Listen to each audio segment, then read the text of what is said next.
di 17 Juni 2025 ya. Baik, di Studio Pro 1 saat ini kita telah kehadiran narasumber kita sapa terlebih dahulu ada Bapak Safwaliza ya selaku Kepala Dinas Kesehatan Kota Lok. Assalamualaikum Pak Safwaliza. Waalaikumsalam warahmatullahi wabarakatuh, Pak Maimun. Iya. Selamat pagi warga Kota Lusmawe. Salam sehat selalu, sehat sejahtera. Iya. Berikutnya ada Pak Hanafi Rusli ya selaku Satgas Percepatan Penurunan Stunting di Kota Lusmawe. Assalamualaikum Pak Hanafi. Waalaikumsalam warahmatullahi wabarakatuh, Bung Maimun, dan untuk semua warga Kota Lusmawe. Ya, pendengar, untuk pagi ini kita berbicara mengenai penurunan angka stunting ya di Kota Lusmawe. Sejauh mana sudah terkait dengan stunting ini. Baik, kita terlebih dahulu menuju ke Pak Safwaliza. Ya, bagaimana Pak Safwaliza terkait angka stunting di Kota Lusmawe di tahun 2025 ini, Pak Safwaliza? Baik, Pak Maimun. Seperti kita ketahui bahwa stunting ini adalah merupakan isu nasional yang terjadi di semua wilayah dalam negara Republik Indonesia. Jadi dari tahun ke tahun untuk Kota Lusmawe itu prevalensi stunting mengalami penurunan. Itu bisa kita lihat di tahun 2022 berdasarkan survei status gizi Indonesia itu terdapat 28,1% angka prevalensi stunting di Kota Lusmawe. Kemudian di 2023 itu terjadi penurunan lagi, tetapi tidak signifikan, sebanyak 20,7% terjadi penurunan. Kemudian di 2024 juga terjadi penurunan, yaitu sebanyak 17,4% yang hasil survei yang diumumkan di beberapa bulan yang lalu, Pak. Itu angka stunting di Kota Lusmawe. Iya, berarti di akhir tahun 2024 ya kemarin. Iya. 17,4. Iya. Nah, kalau kita melihat tentunya berbagai upaya sudah dilakukan oleh pemerintah Kota Lusmawe, khususnya Dinas Kesehatan ya, terhadap penurunan stunting ini. Ini apa saja yang selama ini sudah dilakukan ini agar penurunan ini bisa terus dilakukan, dan juga upaya ini sangat baik yang sudah dijalankan selama ini. Iya, sama. Baik.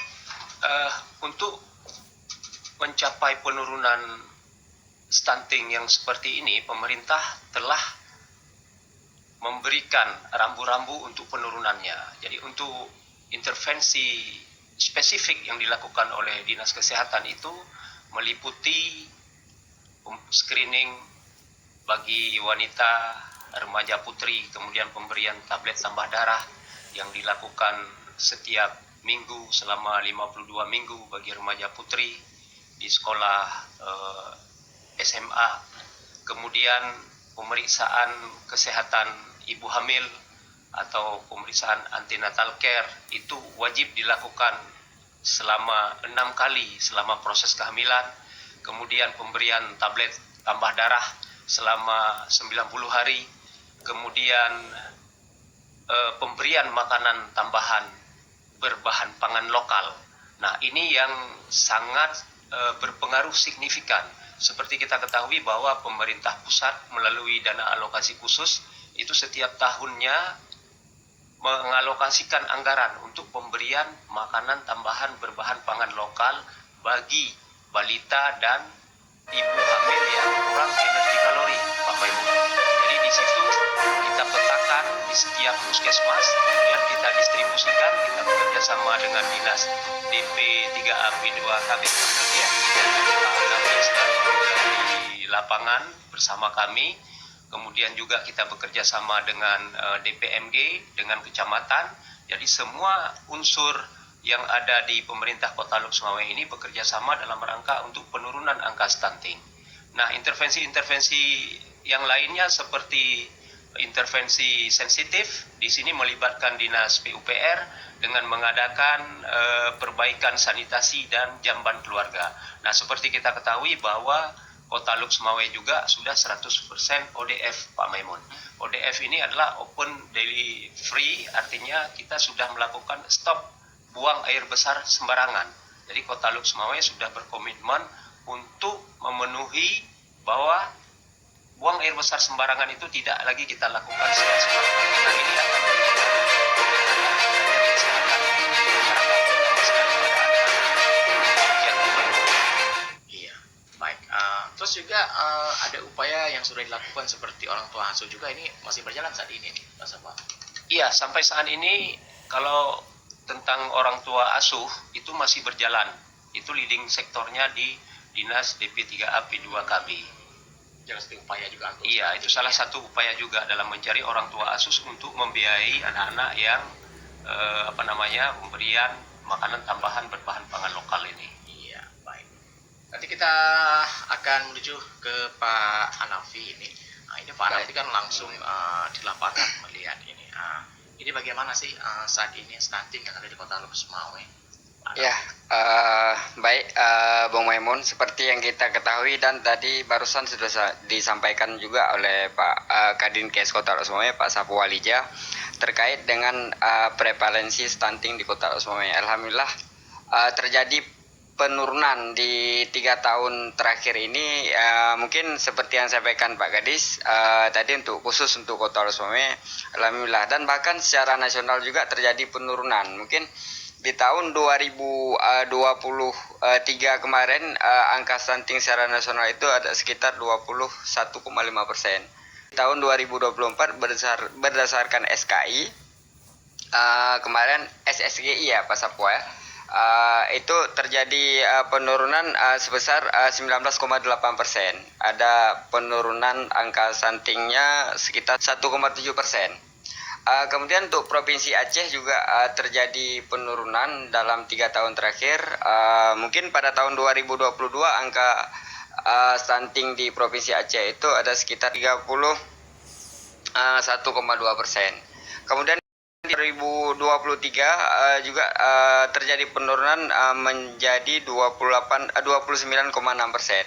Dan kemudian terakhir di tahun 2024 kemarin terjadi penurunan lagi menjadi 28,4%. Kemudian terkait dengan Kota Luxmawe, mungkin seperti yang sampaikan Pak Sapwa Lija barusan, alhamdulillah untuk Kota Luxmawe terjadi penurunan sekitar 3,3% dibandingkan dengan tahun 2023 kemarin. Karena di tahun 2023 angka stunting di Kota Luxmawe ini 20,7%.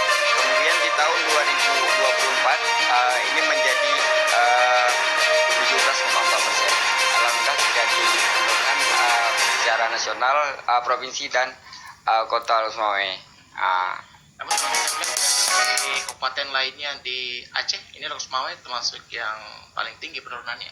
Enggak, kalau berbicara angka penurunan paling tinggi mungkin Aceh Utara lebih signifikan penurunannya. Kita mungkin terjadi penurunan yang signifikan di tahun 2023 kemarin. Ada sekitar 7,4% ya Pak Sapwa terjadi penurunan.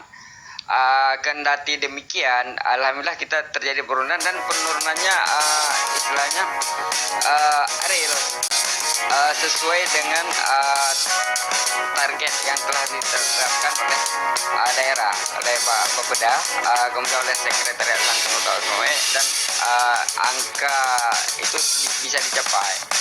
Karena Pak ini menjadi 17,4%. Sementara target total Luxmawe kemarin tahun 2024 ini 19%. Jadi di bawah target pemerintah Kota Luxmawe.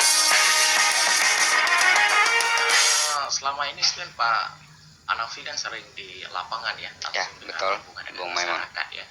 Nah, kira-kira ini apa sih yang mengakibatkan ya bisa dikatakan ini kan mulai penurunan ya? Ya, betul. Sampai target, terus agar bisa tercapai benar-benar zero stunting saat ini di lapangan ini selama ini apa sih masyarakat kita mungkin ada sebagian yang memang kurang mengerti atau memang mereka tidak peduli mau stunting kayak mau enggak, yang penting anak sehat ini banyak kan. Ini bagaimana Pak Hanafi melihat di lapangannya? Ya, ini yang pertama terkait dengan penurunan ini tidak terlepas dari kolaborasi di semua OPD yang ada di Kota Losmawe, kerjasama lintas sektor, kemudian dukungan penuh dari masyarakat, karena ini faktor utama yang mempengaruhi penurunan ini. Karena apabila apapun upaya yang dilakukan oleh masing-masing dinas, kalau memang masyarakatnya tidak mau peduli, ini juga terjadi penurunan. Karena apa? Langkah-langkah apa, contoh misalnya tadi Pak Kadis juga menyampaikan terkait dengan orang tua asuh. Mungkin di tahun sebelumnya di Kota Losmawe khususnya ada yang namanya program PAAS, program Bapak Asuh Anak Stunting. Kemudian di tahun ini mungkin lebih prioritas lagi karena ini menjadi program nasional, program di Bangga, Kementerian Penduduk dan Pembangunan Keluarga Nasional. Ini ada yang namanya program genting, gerakan orang tua asuh anak stunting. Sebenarnya hampir sama dengan pola yang telah dilakukan di Kota Losmawe tahun sebelumnya. Jadi untuk tahun ini bapak asuh yang sudah ada yang sudah terbentuk di tahun sebelumnya tinggal dilanjutkan atau dimasukkan ke dalam program genting. Dan ini sudah berjalan karena untuk Kota Losmawe khususnya ada 32 OPD lebih kurang, ini diwajibkan untuk menampung 2 orang anak, ya Pak Kadis, 2 orang anak, ditambah lagi PJB ada 50 anak, kemudian ada di KMK 1, Kementerian Keuangan 1 Kota Losmawe, itu ada pajak pratama, kemudian KPPN, Bea Cukai dan KPNKL. Mereka juga ikut berkontribusi dengan menjadi orang tua asuh untuk 100 anak stunting yang ada di Kota Losmawe. Dan alhamdulillah program ini sedang berjalan, kemudian langsung dipantau oleh pusat melalui aplikasi yang khusus untuk inputan data bapak asuh tadi. Kemudian berbicara intervensi yang telah dilakukan, mungkin Pak Kadis sampaikan barusan, ini ada intervensi yang namanya intervensi sensitif, kemudian ada intervensi spesifik, mungkin intervensi spesifik lebih leading sektornya di dinas kesehatan. Itu terkait baik itu melalui dana DAU yang disampaikan oleh Pak Kadis untuk pemberian PNP, kemudian subsidi. Ini mungkin lebih ke intervensi spesifik, ini khusus langsung ke sasaran yang telah dilakukan berdasarkan data yang ada di dinas kesehatan. Kemudian berbicara intervensi sensitif, ini masing-masing OPD melakukan sesuai dengan yang ada program di masing-masing dinas. Contoh misal dinas PUPR Kota Losmawe, mereka memberikan langkah-langkah yang dilakukan mereka itu dengan upaya perbaikan sanitasi, kemudian sarana air bersih, kemudian bisa juga dengan perbaikan atau rehab perumahan masyarakat yang tidak layak huni, dan telah dilakukan oleh dinas PUPR Kota Losmawe. Oke, mungkin itu dulu Bung Maimun. Baik Pak Nafi. Baik Pak Sapwaliza, ini kita kan di Losmawe ada beberapa kecamatan ya. Ini yang dari tadi kan secara penurunan secara Kota Losmawe ya. Iya. Ya, kalau di kecamatan ini kecamatan mana sih yang memang angka stunting ini masih banyak ini? Ya, kalau kita melihat secara populasi penduduknya, itu kecamatan yang paling banyak stunting itu adanya di Muara Satu dan Banda Sakti. Karena memang di 2 kecamatan itu populasi penduduknya banyak. Jadi di 2 kecamatan itu memang masih mendominasi untuk terbanyaknya angka stunting di 2 kecamatan itu. Begitu Pak Maimun. Ya, berarti bukan kita melihat misalkan orang tuanya mampu atau tidak ya. Berarti orang yang mampu aja ini ada anaknya stunting juga. Ada ya. Iya, ada anak yang stunting, karena stunting ini bukan dari kategori yang orang di bawah rata-rata pendapatannya saja, tetapi memang untuk orang yang berada pun ada kita temui anak yang terjadi stunting, begitu Bapak Ibu. Itu kenapa ini Pak sampai Ini bisa saja karena yang pertama sekali proses daripada waktu dari pertama masa konsepsi. Ini kan stunting dipengaruhi bukan sejak setelah lahir saja, tetapi waktu pertama konsepsi sampai kehamilan berusia 9 bulan, kemudian di 2 tahun pertama, baduta disebut, bayi 2 tahun pertama itu adalah golden egg. Itu usia emas bagi si anak untuk bertumbuh kembang.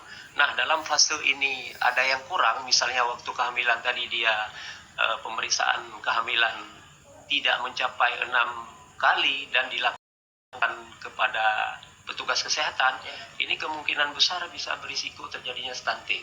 Kemudian pola daripada pengolahan makanan, ini juga memegang peranan yang penting terhadap tumbuh kembang daripada janin di dalam kandungan dan juga anak setelah lahir.